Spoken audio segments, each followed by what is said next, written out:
दोस्तों, बहुत समय पहले की बात है। किसी नगरी में एक युवक रहा करता था। वह युवक बहुत ही शर्मीला था। वह इतना शर्मीला था कि जब भी उसके सामने कोई नया व्यक्ति आ खड़ा होता तो वह उससे बात तक नहीं करता था। यहाँ तक कि जिन्हें वह जानता था, पहचानता था, उनसे भी बात करने में उसे बहुत शर्माया करता था। वह उनसे भी ठीक से बात नहीं कर पाता था और अपनी इस समस्या के कारण वह खुद ही बहुत परेशान रहता था, क्योंकि वह अपने जीवन में कुछ कर ही नहीं पा रहा था। धीरे धीरे समय बीतता गया और समय बीतने के साथ साथ उस युवक की शर्माने की आदत भी बढ़ती चली गई, जिसके कारण वह अत्यधिक निराश रहने लगा, परेशान रहने लगा, चिंतित रहने लगा। उसे यह समझ नहीं आ रहा था कि वह अपनी इस समस्या से किस तरह से छुटकारा पाए। उसके घर वाले भी अब उसकी इस समस्या को लेकर बहुत चिंतित रहने लगे थे। वे सोचते थे, इसका क्या होगा, ये अपने जीवन में कुछ कर पाएगा भी या नहीं। जब भी वह कहीं पर काम के लिए जाता तो लोग उसके इस सीधेपन का फायदा उठाते, उसे परेशान करते। वह कुछ ज्यादा कह नहीं पाता था, जिसके कारण उसे कोई कुछ भी कह देता और वहां से चला जाता है।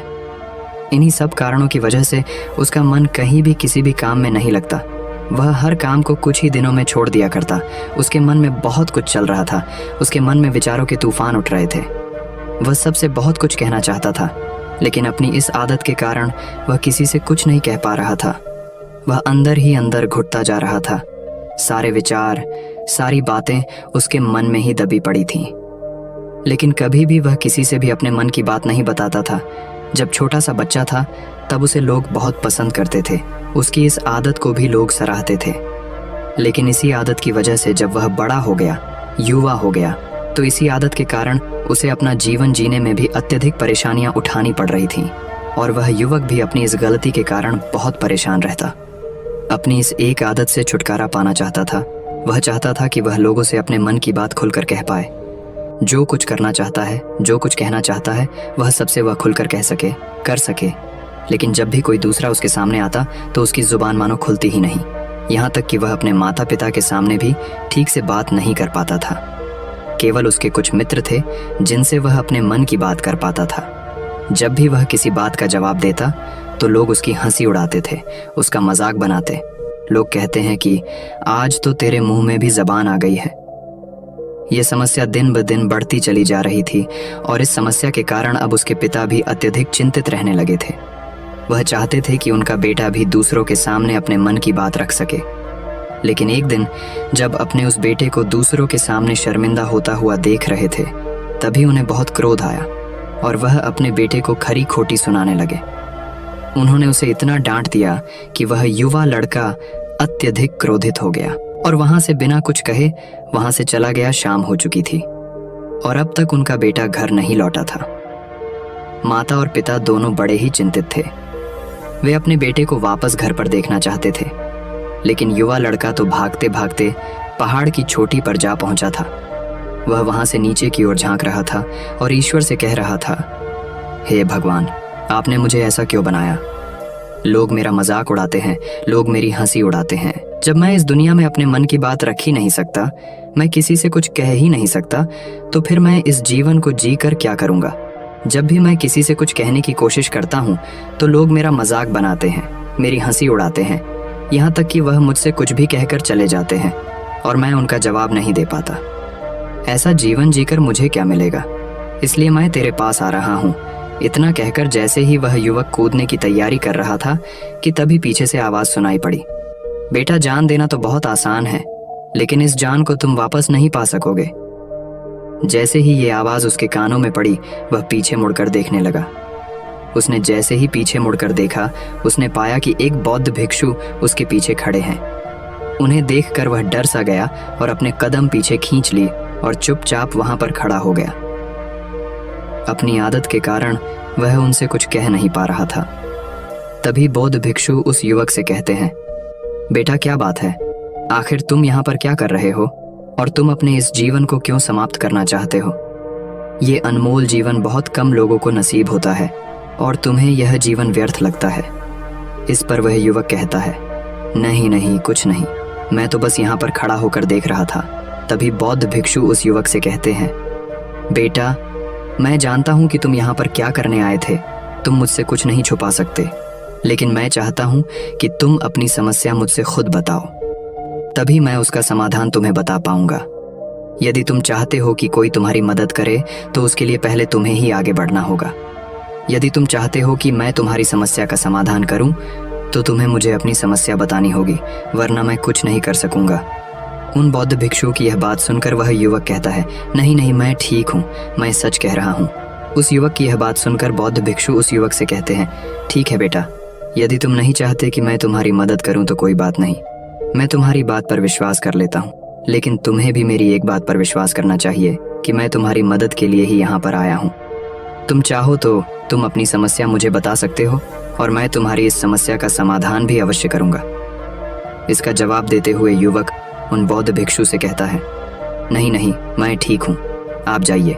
इस पर वह बौद्ध भिक्षु उस युवक से कहते हैं, ठीक है बेटा, यदि तुम चाहते हो कि मैं यहाँ से चला जाऊँ तो मैं यहाँ से चला जाता हूँ, लेकिन मेरी एक बात याद रखना, मेरे जाने के बाद मैं तुम्हारी कोई मदद नहीं कर पाऊंगा और हो सकता है कि तुम्हारी मदद के लिए कोई और आगे भी ना आए। इतना कहकर बौद्ध भिक्षु पीछे की ओर मुड़े और अपने मार्ग में आगे बढ़ने लगे। वो युवक वहीं पर खड़ा होकर ये सब देख रहा था। जैसे ही वह कुछ दूर पहुंचे तभी उस युवक ने जोर से आवाज लगाई, गुरुदेव, मेरी समस्या बहुत बड़ी है, क्या आप उसका समाधान कर सकेंगे? क्या आप मुझे उसका समाधान दे सकेंगे? यह सुनकर बौद्ध भिक्षु वहीं पर खड़े हो गए और पीछे मुड़कर उन्होंने उस युवक की बात का जवाब देते हुए कहा, बेटा, इस दुनिया में कोई भी ऐसी समस्या नहीं है जिसका कोई समाधान ना हो। यदि तुम मुझे अपनी समस्या बताओगे तो मैं उसका समाधान अवश्य करूंगा। तभी वह युवक उन बौद्ध भिक्षु से अपनी समस्या बताते हुए कहता है, गुरुवर, मेरी एक बहुत बड़ी समस्या है कि मैं शर्मिला हूँ, जिसके कारण मैं किसी से कोई बात नहीं कर पाता। यहाँ तक कि मैं अपने मन की बात भी किसी को नहीं बता पाता। जब भी मैं किसी से बात करने की कोशिश करता हूँ तो लोग मेरा मजाक उड़ाते हैं, मेरी हंसी उड़ाते हैं। जब भी मुझे कोई खरी खोटी सुनाता है, उलटी सीधी बातें करता है तो मैं उनका जवाब नहीं दे पाता। मैं लोगों की तरह चालाक बनना चाहता हूँ, लोगों की तरह बातों का जवाब देना चाहता हूँ, अपने मन की बात करना चाहता हूँ। मैं इस दुनिया के साथ कदम से कदम मिलाकर आगे बढ़ना चाहता हूँ। क्या इसका कोई समाधान है? उन बौद्ध भिक्षु ने उस युवक की सारी बातें ध्यानपूर्वक सुनी और फिर जवाब देते हुए कहते हैं, बेटा, जरूरत से ज्यादा शर्मीला होना, इसका अर्थ ये है कि तुम्हारे अंदर कोई डर है जिसे तुम पहचान नहीं पा रहे हो, जिसका कारण उसका समाधान करने में भी असमर्थ है। शर्म करना अलग बात है और डरना अलग। जब हमारे भीतर डर होता है तब हम कहीं भी किसी से भी कोई भी बात नहीं कर सकते। हमें चारों तरफ केवल डर ही नजर आता है और हम हर जगह से डरते ही रहते हैं। लेकिन इसे शर्माना नहीं कहते। शर्म तो बस एक हद तक तुम्हें चुप रख सकता है। फिर वह बौद्ध भिक्षु उस युवक से कहते हैं, बेटा, तुम सबसे अधिक किससे शर्माते हो? युवक इसका जवाब देते हुए कहता है, गुरुवर, मुझे अपने पिता से बात करने में बहुत शर्म आती है, मैं उनके सामने कुछ बोल ही नहीं पाता। तभी वह बौद्ध भिक्षु उस युवक से कहते हैं, अच्छा, तो ये बताओ, जब तुम अपने पिता से बात कर रहे होते हो या फिर बात करने का प्रयास करते हो तो तुम्हारे मन में कैसे ख्याल आते हैं? युवक इसका जवाब देते हुए कहता है, गुरुवर, जब भी मैं अपने पिता से बात करने का प्रयास करता हूँ तो मुझे ऐसा लगता है कि मानो मेरे पिता अभी मुझे डांट देंगे, मुझ पर क्रोध करेंगे, मुझसे नाराज हो जाएंगे और कहीं ना कहीं मुझे ये भी लगता है कि मैं कुछ गलत बात ही करूँगा। यहाँ तक कि मेरे मन में ऐसे भी ख्याल आते हैं कि शायद मेरे पिता मुझसे प्यार ही नहीं करते। परंतु गुरुवर, आप कहते हैं कि शर्म अलग है और डरना अलग बात है, तो क्या कोई ऐसा उपाय है जिससे मुझे डर ही ना हो? क्या कोई ऐसा रास्ता है जिससे मेरे अंदर का ये डर पूरी तरह से समाप्त हो जाए? कृपा करके मुझे इस समस्या का समाधान बताइए। मुझे अपने इस डर से बाहर निकलना है। मुझे लोगों की तरह अपने इस जीवन को खुलकर जीना है। उस युवक की यह सारी बातें सुनकर बौद्ध भिक्षु उस युवक से कहते हैं, जाओ और अपने पिता से कहो कि मुझे कुछ काम करना है और उसके लिए मुझे आपसे कुछ धन चाहिए। यदि तुम उनसे धन मांगने में कामयाब हो गए तो मैं तुम्हें तुम्हारी समस्या का समाधान अवश्य बताऊंगा। वह युवक काफी घबरा गया। उसने उन गुरुवर से कहा, हे गुरुवर, मुझे यह कार्य न दीजिए, मैं उनसे कुछ नहीं कह पाता। उनके सामने तो मेरी बोलती तक बंद हो जाती है। मैं उनसे धन भला कैसे मांगूंगा? ये बात सुनकर बौद्ध भिक्षु उस युवक से कहते हैं, तब तो तुम्हारी समस्या का कोई भी समाधान नहीं है और ना ही तुम कभी भी अपने जीवन को खुलकर जी पाओगे। ये बात सुनकर युवक उन भिक्षुओं से कहता है, गुरुवर्ग, ऐसा ना कहे, कृपा करके मुझे कोई और कार्य बताइए, कोई ऐसा कार्य जिससे मेरे अंदर का डर पूरी तरह से समाप्त हो जाए। कोई ऐसा समाधान बताइए। इसका जवाब देते हुए वह बौद्ध भिक्षु उस युवक से कहते हैं, बेटा, यदि तुम्हें अपने अंदर के डर को समाप्त करना है तो पहले तुम्हें मेरा यह कार्य करना होगा जो मैंने तुम्हें कहा है। वह युवक घबराकर काफी देर सोच विचार करने के बाद पुन गुरुवर से कहता है, ठीक है, यदि आप चाहते हैं कि मैं इस कार्य को करूं तो मैं इसे करने का पूरा प्रयास करूंगा। इतना कहकर वह युवक अपने घर लौट जाता है। उसे देखकर उसके माता पिता बहुत खुश हो जाते हैं और वह युवक अपने पिता से डरते डरते कहता है, पिताजी, मुझे आपसे कुछ बात कहनी है। इस पर उसके पिता कहते हैं, बोलो क्या बात है। युवक आगे कहता है, पिताजी, मैं कुछ काम करना चाहता हूँ और उसके लिए मुझे आपसे कुछ धन चाहिए। क्या आप मुझे कुछ धन दे सकते हैं? इतना सुनकर उस युवक के पिता ने उसकी ओर ध्यान से देखा। काफी देर देखने के बाद वह खुशी से झूम उठे और तुरंत ही उन्होंने कुछ धन अपने पुत्र के हाथों पर रख दिया और कहने लगे, बेटा, इतना धन काफी है कि तुम्हें और चाहिए। इसके जवाब में वह युवक अपने पिता से कहता है, नहीं नहीं पिताजी, इतना काफी है, मैं इतने से काम चला लूंगा। वह युवक को उस धन को लेकर तुरंत दौड़ा दौड़ा उन बौद्ध भिक्षु के पास लौटा और जो धन उसने अपने हाथों में ले रखा था उसे दिखाते हुए वह कहता है, गुरुवर, जैसा आपने कहा था मैं धन लेकर आपके पास आ चुका हूँ। मैंने अपने पिता से धन मांग लिया है। अब मुझे आप मेरी समस्या का समाधान बताओ। तभी बौद्ध भिक्षु उस युवक से कहते हैं, अरे इतनी जल्दी क्या है, अभी तो तुम्हें मेरे लिए एक और काम करना है, तभी मैं तुम्हें तुम्हारी समस्या का समाधान अवश्य बताऊंगा। और यदि तुम मेरे लिए इस कार्य को पूरा नहीं कर सके तो मैं तुम्हें कभी भी तुम्हारी समस्या का समाधान नहीं बताने वाला। तभी वह युवक उन बौद्ध भिक्षुओं से कहता है, हे गुरुवर, अभी तो मैंने आपके लिए एक काम किया है, अभी आप मुझे एक और काम करने के लिए कह रहे हैं। तभी बौद्ध भिक्षु उस युवक से कहते हैं, हाँ, तुम्हें मेरे लिए एक और काम करना ही होगा। वह युवक एक बार फिर से काफी देर सोच विचार कर उन बौद्ध भिक्षु से कहता है, अच्छा ठीक है, बताइए अब मुझे क्या करना है। इसके जवाब में बौद्ध भिक्षु उस युवक से कहते हैं, जाओ और यह धन जो तुमने अपने पिता से मांग कर लाया है, इस धन को वापस अपने पिता को लौटा दो और साथ साथ ये भी कहना कि पिताजी, मैं अभी काम नहीं करना चाहता हूँ, लेकिन जब समय आएगा तो मैं आपसे यह धन वापस ले लूंगा और उससे अपना काम पूरा करूंगा। यह बात सुनकर युवक एक बार फिर से ऊपर से नीचे तक पूरी तरह से कांप गया और कहने लगा, गुरुवर, आप मुझे कोई और काम सौंप दीजिए, मैं उसे जरूर करूंगा, लेकिन अब यदि मैं धन लेकर उनके पास वापस गया तो वह क्या सोचेंगे मेरे बारे में? मैं तो शर्मिंदा हो जाऊंगा उनके सामने। इसलिए गुरुवर, कृपया करके मुझे कोई और काम दे। तभी बौद्ध भिक्षु उस युवक से कहते हैं, बेटा, जो काम मैंने तुम्हें सौंपा है तुम्हें उसी कार्य को पूरा करना होगा, अन्यथा तुम्हारी समस्या का समाधान मैं तुम्हें नहीं बताने वाला। काफी देर सोच विचार करने के बाद वह उन बौद्ध भिक्षु से कहता है, ठीक है गुरुवर, मैं वापस जाता हूँ और ये धन लौटाकर मैं अब भी आता। वह तुरंत दौड़ा अपने पिता के पास वापस लौटा और उसने अपने पिता से कहा, पिताजी, मैं यह धन अभी नहीं लेना चाहता, अभी ये धन आप मुझसे वापस ले लीजिए, जब मुझे कोई काम पड़ेगा तो मैं आपसे ये धन वापस ले लूंगा। उसके पिता ने उस युवक की तरफ घूर घूर कर काफी देर तक देखा और फिर मुस्कुराते हुए कहने लगे, बेटा, मैं समझता हूँ कि किसी भी काम को शुरू करने से पहले हमें उसके बारे में जानकारी इकट्ठा करनी चाहिए, उसके बारे में समझना जरूरी है। कब, क्या, कैसे और कब तक करना है, इसके बारे में भी हमें जानकारी लेनी जरूरी है। कोई भी काम ऐसे ही नहीं शुरू किया जा सकता, उसमें हम नहीं होंगे या फिर नहीं, इसका भी अनुमान हमें लगाना पड़ता है। और जब हम इन सभी के बारे में सही जानकारी प्राप्त कर लेते हैं तभी हमें धन लगाना चाहिए। मुझे बहुत खुशी है कि तुमने ये सही निर्णय लिया है। जब तुम्हें यह समझ में आ जाए कि जो कार्य तुम करने जा रहे हो वह तुम्हारे लिए उचित है, तब तुम चाहो तो मैं तुम्हें यह धन वापस लौटा दूंगा। युवक अपने पिता से यह सारी बातें सुनकर मन ही मन बहुत प्रसन्न था। उसने ये तो उम्मीद तक नहीं की थी कि उसके पिता हंसकर उसे इस तरह से सारी बातें समझाएंगे। वह मन ही मन ये सोच ही रहा था कि तभी उसके पिताजी उसके और करीब आए और अपनी उस युवा बेटे को गले से लगा लिया। जैसे ही उसके पिता ने उस युवक को गले से लगाया, उसको बहुत अच्छा महसूस हुआ।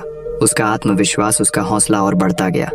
उसके बाद युवक वापस पुन गुरुवर के पास लौटा और कहने लगा, गुरुवर, जैसा आपने कहा था मैंने बिल्कुल वैसा ही किया है। मैंने धन अपने पिता को वापस कर दिया है। अब तो कृपया करके मुझे मेरी समस्या का समाधान बता दीजिए। तभी बौद्ध भिक्षु उस युवक की तरफ देखकर मुस्कुराते हैं और इस युवक से कहते हैं, बेटा इतनी जल्दी क्या है, अभी तो तुम्हें मेरे लिए एक और काम करना ही पड़ेगा। वह युवक कहता है, महाराज, आप आखिर मुझसे बार बार इस तरह से काम क्यों करवा रहे हैं? क्या आपके पास मेरी समस्या का कोई समाधान नहीं है? कहीं आप मुझे बेवकूफ़ तो नहीं बना रहे? जिस तरह से लोग मुझे बेवकूफ़ बनाते हैं, क्या आप भी मेरे साथ वही तो नहीं कर रहे? आपने कहा जाओ अपने पिता से पैसे मांग कर लाओ, मैंने पैसे मांग कर लाए आपने, फिर कहा जाओ ये पैसे अपने पिता को लौटा कर आओ, मैंने आपके कहे अनुसार बिल्कुल वैसा ही किया। और अब आप कह रहे हैं कि मैं आपके लिए एक और काम करूं? नहीं, ये मुझसे नहीं होगा। तभी बौद्ध भिक्षु उस युवक की तरफ देखकर मुस्कुराते हैं और कहते हैं, बेटा बस ये आखिरी काम है और यह बहुत सरल भी है। तुम जैसे ही इस कार्य को पूरा करोगे, मैं तुम्हें वचन देता हूँ कि मैं तुम्हारी समस्या का समाधान तुम्हें अवश्य बताऊंगा। इस पर वह युवक फिर से एक बार सोच विचार करता है और उन बौद्ध भिक्षु से कहता है, ठीक है, लेकिन ये आखिरी काम जो मैं आपके लिए करूंगा, बताइए मुझे क्या करना है। तभी बौद्ध भिक्षु एक मूर्ति निकालकर उस युवक के हाथ में थमा देते हैं। वह मूर्ति देखने में बहुत ही साधारण सी थी, लेकिन वह बौद्ध भिक्षु उस युवक से कहते हैं, बेटा तुम्हें इसे बाजार में ले जाना है, इसे बेचना है और इसके बदले में तुम्हें 100 सोने के सिक्के लेकर आने हैं। जब तुम यह करने में सफल हो जाओगे, तभी मैं तुम्हें तुम्हारी समस्या का समाधान तुम्हें बता पाऊंगा। वह युवक उस मूर्ति को अपने हाथ में लेकर बड़े ही गौर से देखता है और उन बौद्ध भिक्षुओं से कहता है, हे गुरुवर, ये तो बड़ी ही साधारण सी मूर्ति लग रही है, मानो मिट्टी की बनाई गई। इसके लिए भला 100 सोने के सिक्के मुझे कौन देगा? कहीं आपका माथा फिर तो नहीं गया है? इसके 1 या 2 सोने के सिक्के मिल जाए वही बहुत है, लेकिन इसके लिए 100 सोने के सिक्के कोई नहीं देगा। तभी बौद्ध भिक्षु उस युवक से कहते हैं, बेटा मैंने जो तुम्हें काम सौंपा है, यदि तुम उसे पूरा करोगे तभी तुम्हें तुम्हारी समस्या का समाधान मिल पाएगा, अन्यथा तुम चाहो तो अपने घर लौट सकते हो, फिर से वहीं अपने पुराने जीवन में जहाँ लोग तुम्हारा मजाक बनाते हैं, लोग तुम्हें डराते हैं, सताते। मैं तुम्हें यहाँ अपने डर को निकालने में तुम्हारी मदद कर रहा हूँ। तुम मेरे यहाँ काम करके अपने डर को धीरे धीरे भगा पाओगे। मेरे इस काम को पूरा कर दो, तुम्हें सब समझ आ जाएगा। वह युवक उन बौद्ध भिक्षुओं की बात सुनकर मन ही मन ये विचार करता है कि मुझे तो मेरी समस्या का समाधान किसी भी हालत में चाहिए, जिस कारण वह उस मूर्ति को उठाकर बाजार की ओर चल पड़ता है। बाजार पहुंचकर वो एक जगह चुपचाप उस मूर्ति को लेकर खड़ा हो जाता है और इंतजार करने लगता है कि कोई आएगा और उसे उस मूर्ति के बारे में पूछेगा, और तब वह उस मूर्ति के लिए 100 सोने के सिक्के की मांग करेगा। देखते ही देखते काफी समय बीत गया, लेकिन अभी तक उसके पास कोई भी व्यक्ति नहीं आया था। उसने आसपास देखा तो लोग चिल्ला चिल्ला कर अपने सामानों को बेच रहे थे, जोर जोर से आवाज लगा रहे थे। उसने भी सोचा, यदि मुझे अपनी इस मूर्ति को बेचना है तो मुझे भी जोर जोर से आवाज लगानी होगी। उस युवक ने चिल्लाना शुरू किया, लेकिन वह इतनी जोर से नहीं चिल्ला रहा था, उसकी आवाज उसे खुद तक सुनाई नहीं पड़ रही थी। तो भला उसकी आवाज को दूसरे कैसे सुनते, जिस कारण उसे कोई भी व्यक्ति खरीदने के लिए तैयार नहीं था। धीरे धीरे शाम का समय हो चुका था और उस व्यक्ति को यह डर था कि कहीं वह बौद्ध भिक्षु वहां से कहीं चला ना जाए, अन्यथा उसे उसकी समस्या का समाधान कौन देगा। ये सोचकर उसने जोर जोर से आवाज लगानी शुरू की कि 100 सोने के सिक्के में ये मूर्ति ले लो। उसकी आवाज सुनकर लोग उसके पास आने लगे और उससे यह सवाल करने लगे, इस मूर्ति में ऐसा क्या है जो तुम इसके लिए 100 सोने के सिक्कों की मांग रहे हो?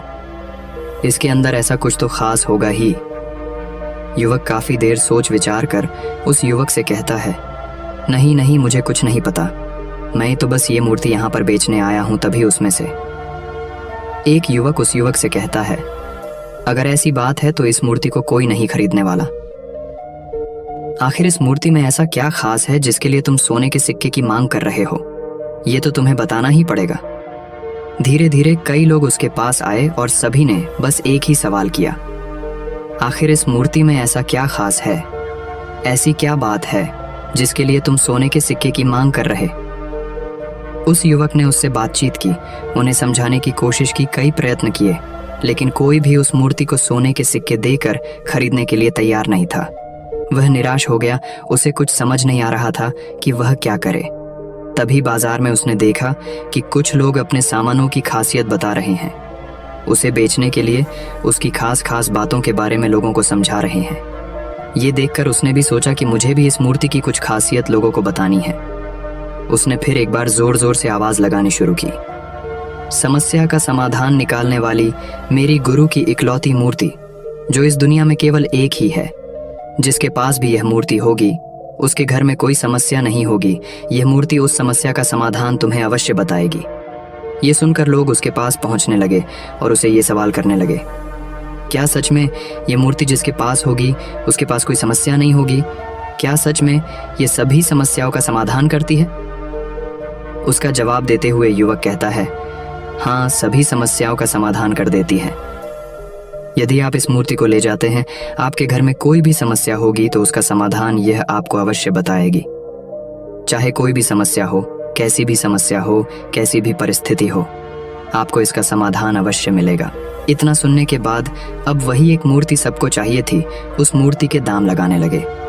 कोई उसे 200 सोने के सिक्के, तो कोई 400, कोई 6, 7, तो कोई 1000 सोने के सिक्के देने के लिए तैयार था।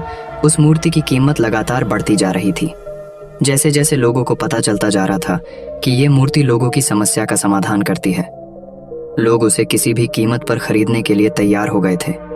अब वह युवक भी आत्मविश्वास के साथ और जोर से चिल्ला रहा था, लोगों को उस मूर्ति के बारे में समझा रहा था, बता रहा था। अब उसके मन में कोई डर नहीं था। वह लोगों को उस मूर्ति के बारे में पूरे आत्मविश्वास के साथ बिना घबराए उस मूर्ति की खासियत बताने में लगा हुआ था, जिसके कारण लोग उस पर भरोसा कर रहे थे और वह भरोसा लोगों की नजरों में नजर भी आ रहा था। जैसे जैसे अंधेरा होता गया, लेकिन लोगों की भीड़ मानो कम होने का नाम ही नहीं ले रही थी। लोग उस मूर्ति को खरीदना चाहते थे। उस युवक ने जोर से आवाज लगाई कि मुझे क्षमा करे, यह मेरे गुरु की मूर्ति है और मैं इसे बेचना नहीं चाहता। इतना कहकर वह युवक उस मूर्ति को लेकर वापस खाली हाथ लौट आया और उन गुरुवर के पास पहुंचा और उन गुरुवार से कहने लगा, हे गुरुदेव, आपका बहुत बहुत धन्यवाद। इस मूर्ति ने मेरी समस्या का समाधान कर दिया। मुझे समझ में आ गया कि मेरी क्या समस्या थी। हालांकि मैं इसे बेचकर सोने के सिक्के तो आपके लिए नहीं ला पाया, लेकिन मुझे मेरी समस्या का समाधान अवश्य मिल गया। आपका बहुत बहुत धन्यवाद। इस बात को सुनकर बौद्ध भिक्षु उस युवक से कहते हैं, बेटा, मैंने तुम्हारी समस्या का समाधान नहीं किया है, तुमने तो खुद ही अपनी समस्या का समाधान किया।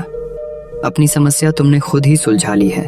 तुम्हारे मन में हजारों सवाल थे, मैं ये करूंगा तो लोग मेरे बारे में क्या सोचेंगे, यदि मैं अपना मुंह खोलूंगा तो लोग मेरे पर हंसेंगे, यदि मैंने मुंह खोला तो मैं कुछ गलत ही करूंगा। ऐसे कई सारे विचार तुम्हारे मन में थे, ऐसे कई सारे डर तुमने अपने मन में पाल रखे थे। लेकिन जब इस मूर्ति के बेचने के दौरान तुमने उन हजारों लोगों का सामना किया, उनके सामने खुलकर अपनी बात रखी, उनके सामने खुलकर वह कहा जो तुम्हें कहना था, तो तुम्हारे मन का डर खुद खुद समाप्त हो गया। जिसे तुम शर्मा ना कहते थे, वो अपने आप ही तुम्हारे भीतर से कहीं गायब हो गया। युवक अपने गुरु की यह बात सुनकर अपने गुरुवार से कहता है, गुरुवर, आप सही कहते हैं। आपने आज मेरे मन में वो विश्वास जगा दिया है जिसे मैं अब अपने जीवन में कुछ भी हासिल कर सकता हूँ। आपका बहुत बहुत धन्यवाद। डर को धीरे धीरे खत्म करने से ना ही आपको शर्म आएगी और ना ही डर लगेगा, और जब आपके भीतर का डर हमेशा के लिए समाप्त हो जाएगा तो आप अपने जीवन में जो भी कुछ करना चाहते हैं, जो भी कुछ पाना चाहते हैं, उसका रास्ता आपके लिए पूरी तरह से साफ हो जाएगा और आप अपने मार्ग पर तेजी से आगे की ओर बढ़ने में सक्षम भी हो जाएंगे। इसलिए लोग क्या कहते हैं, क्या कहेंगे, ये सब छोड़ दीजिए और खुद पर विश्वास कीजिए, क्योंकि आप ही हैं जो अपने इस डर का सामना कर सकते हैं। दोस्तों, सच्ची श्रद्धा से कमेंट में नमो बुद्धाय जरूर लिखिएगा। इस वीडियो को लाइक करें तथा अपने दोस्तों के साथ शेयर करें और हमें सब्सक्राइब करना ना भूलें। और हाँ, इस वीडियो से कोई भी सवाल है तो आप कमेंट में पूछ सकते हैं। अगर कोई नहीं है तो आप कमेंट में नमो बुद्धाय लिखना ना भूलें, क्योंकि आपकी कमेंट से हमें वीडियो बनाने का मोटिवेशन मिलता है। धन्यवाद।